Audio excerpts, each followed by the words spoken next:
Hi friends, welcome to my channel. Lucky కింద పడిపోయి మోకాలికి దెబ్బ తగిలించుకుంటుంది. దాంతో మిత్ర కంగారు పడుతూ ఇంటికే డాక్టర్ని పిలిచి లక్కీకి ట్రీట్మెంట్ చేయిస్తూ ఉంటాడు. ఇక అరవింద, వివేక్ పక్కనే కూర్చొని ఉంటారు. లక్ష్మి జున్నుని స్కూల్కి వెళ్ళమని అంటూ ఉంటుంది. నేను పడగొడతాను అని అంటున్నా కూడా లేదమ్మా, నేను లక్కీతో కలిసి స్కూల్కి వెళ్తాను అని జున్ను అంటూ ఇక లక్కీకి కాల్ చేస్తాడు జున్ను. ఇక అరవింద ఫోన్ లిఫ్ట్ చేసి మాట్లాడుతూ ఉంటుంది.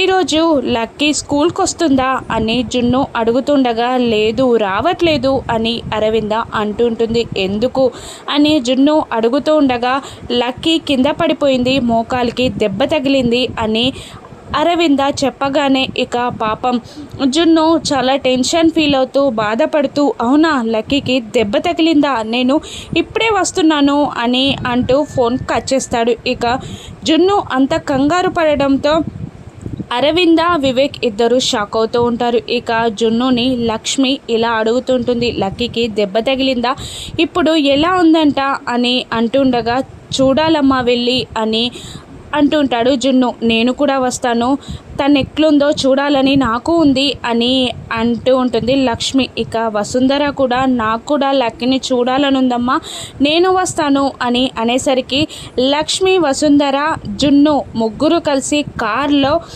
మిత్ర ఇంటికి బయలుదేరుతారు. ఇక మిత్ర లక్కీ పక్కనే కూర్చొని డాక్టర్తో ట్రీట్మెంట్ చేయిస్తూ ఉంటారు. ఇక ఇంటికి వచ్చిన లక్ష్మిని మిత్ర చూస్తాడా? ఇక లక్కీ మిత్ర ఇంట్లో ఉంటుందని తెలుసుకున్న లక్ష్మి మిత్రకి లక్కీకి సంబంధం ఏంటో తెలుసుకోగలదా? ఇక మిత్ర కూతురే లక్కీ అని లక్ష్మి తెలుసుకోగలదా? రాను ఎపిసోడ్స్లో చూద్దాం. Thank you for watching.